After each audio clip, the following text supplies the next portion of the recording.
Hello everyone, myself Namita Amrutkar and welcome back to our session on problem solving using C. Today we will continue with Unit 2 C Fundamentals. In the previous part, we learned about C language, its character set, keyword and identifier. In this session, we will cover variable and constant, data type, operator, basic input output function, and finally we will write a simple C program. So let's begin with our first topic, variable and constant. A variable is a name, memory, or location used to store data in a program.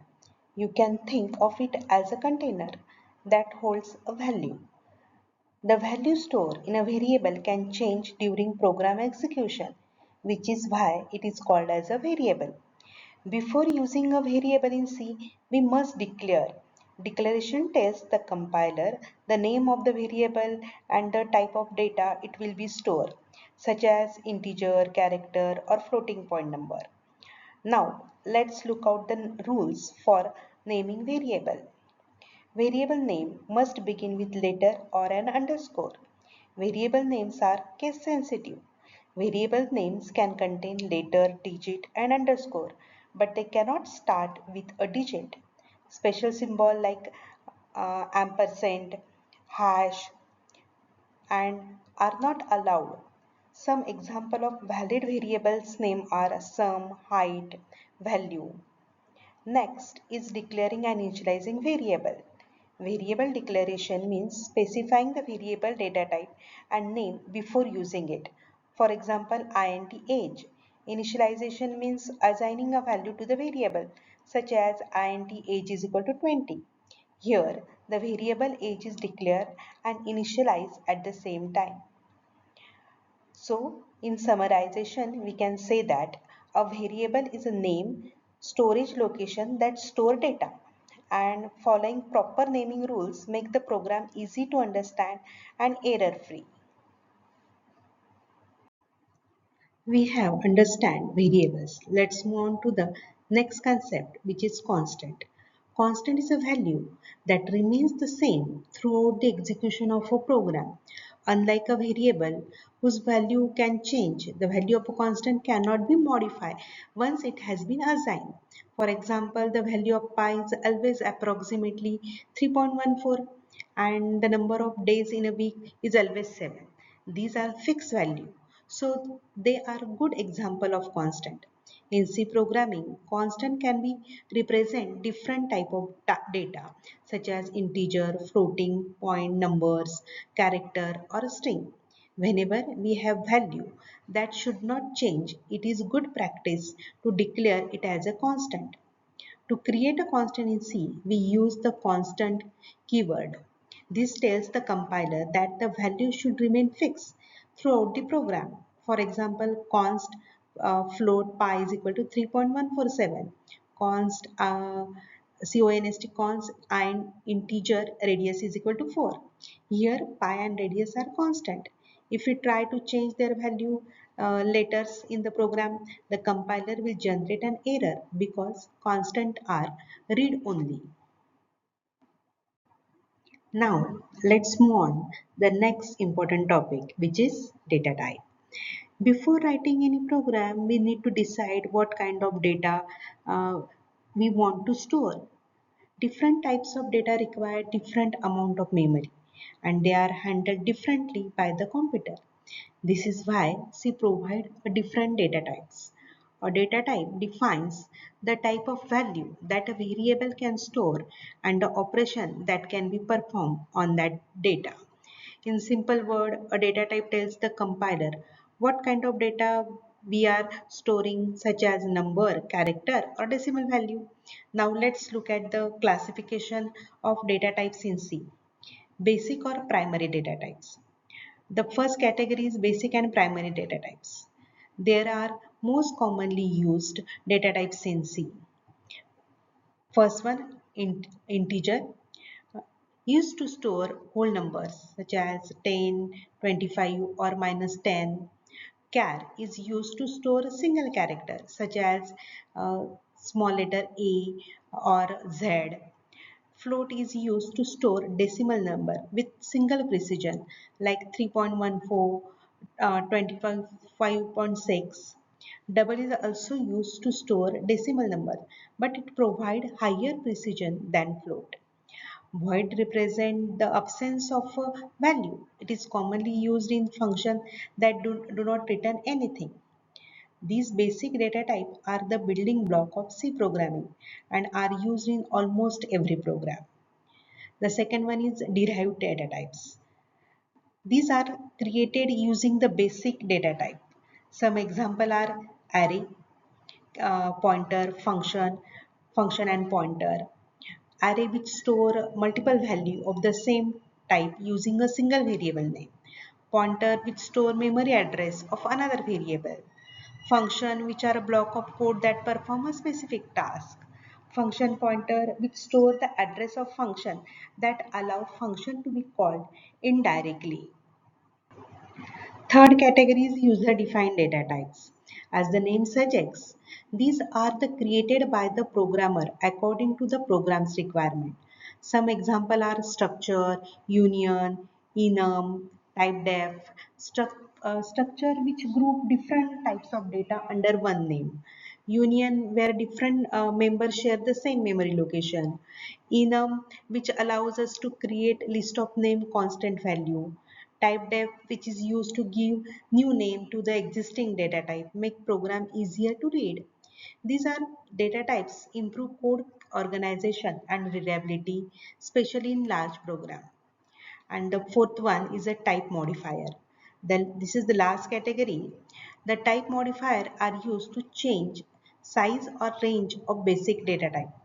The commonly used type modifier are short, long, sign, unsigned. For example, unsigned int allows only positive value, while long int can store larger integer value than a normal value. Using type modifier help us to use memory more efficiently and store value according to our needs and programmer needs. Now we have understood the different types data types in C. Let's move on to the next topic, which is operator. Now we learn operators in C. Operators are special symbols that tell the computer to perform a particular operation on one or more real values. These values are called operands. We use operator to perform calculation, compare values, make decision, and manipulate data in a program.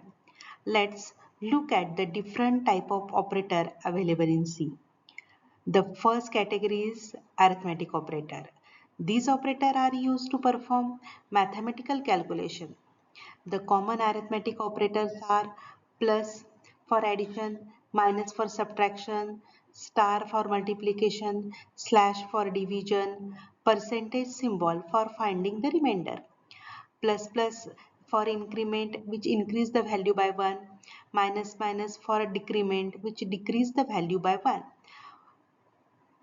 For example, if a is equal to 10, b is equal to 5, then a plus give 15. The second operator is relational operator. These operators compare two values and return either true or false. Equal to, not equal to is shown by double equal to sign, not equal to shown by exclamatory mark, and equal to, less than symbol, greater than symbol, less than equal to symbol, greater than equal to symbol. For example, if a is equal to 10 and b is equal to 5, then if a is greater than b is true, then it return a value true, otherwise return the value false. These operators are mainly used in decision making statement like if and while. Third one category is logical operators. These are used when we need to combine two or more conditions. The three logical operators are double AND, which means AND operator, or operator shown by the pipe symbol, and not operator shown by exclamatory mark. The AND operator is used when we want all condition to be a true. Okay, and or symbol which is shown by the pipe is used when we want the any one condition is true, then even if the particular loop or condition will be a satisfied. The fourth one is assignment operator. The basic assignment operator equal to, which is used to assign a value to a variable. For example, int marks is equal to 10. Here the value 10 is assigned to the variable marks. These are also compound assignment operators such as plus equal to, minus equal to, star equal to, slash equal to, and percentage equal to. This operator makes the code shorter and easy to write. For example, if I write marks plus is equal to 5, this statement is the same as writing marks is equal to marks plus 5. The fifth one is a bitwise operator. This operator works directly on the binary representation of a number. The common bitwise operator and or bitwise operator are mainly used in low-level programming, embedded system, and the situation where high performance is required. At this stage, it is enough to know this operator perform operation on individual bits. The sixth one is conditional operator. Finally, we have conditional or ternary operator represented by question mark and colon. It is used as a shorter alternative to the if-else statement. For example, instead of writing a complete if-else code block, we can use ternary operator to choose one of two values based on the condition. This makes the code shorter and easier to read when the condition is single. So, far from we learn operator symbol that perform different operation on data. In C, the main categories of operators in C are arithmetic operator, relational operator, logical operator, assignment operator, bitwise operator, and condition operator. Each type has a specific purpose, and together they help us to write efficient and logical program. In the next session, we will learn about basic input-output function in C, which allows us to interact with the user by taking input and displaying output. Now, let's understand one of the most important concepts in C programming, which is basic input and output function. Whenever we write a program, the program usually needs to communicate with the user.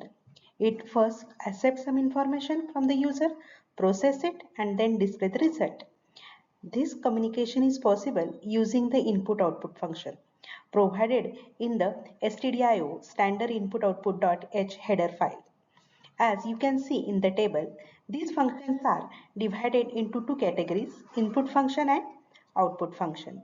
Let's begin with input function. The first function is a scanf, which is the most commonly used input function in C. It is used to read formatted data from the keyboard. We can use it to accept integer, decimal number, character, and even string. For example, if we write scanf and in bracket double quotation percentage d double quotation complete ampersand and num bracket complete and semicolon. This is the actual format for the scanf statement. The program wait for the user enter in the integer value. Once the user type a number and press enter, that value is stored in the variable num. Here, percentage %d tells the compiler that the input is an integer and the ampersand before the variable requests the memory to allocate for that variable which you want to store. The next function is getChar function. As the name suggests, getChar read only one character from the keyboard. Suppose we want to ask the user to enter a grade like A, B or C, we can use getChar to read that single character and store it in a character variable. For example, look at here, ch is equal to getChar. Store the enter character in the variable ch. The third input function is getS function. Uh, this function is used to read an entire string or a complete line of text. If the user enter name like uh, Namita Amrutkar. The whole text is stored in the string variable. For example, here given the syntax for it, gets as name. Now let's move on to the output function. The first and most widely output function is printf function. Printf display formatted output on the screen. We use it whenever we want to print a message, value of a variable, or the result or calculation. For example, here I have given printf and printed the value.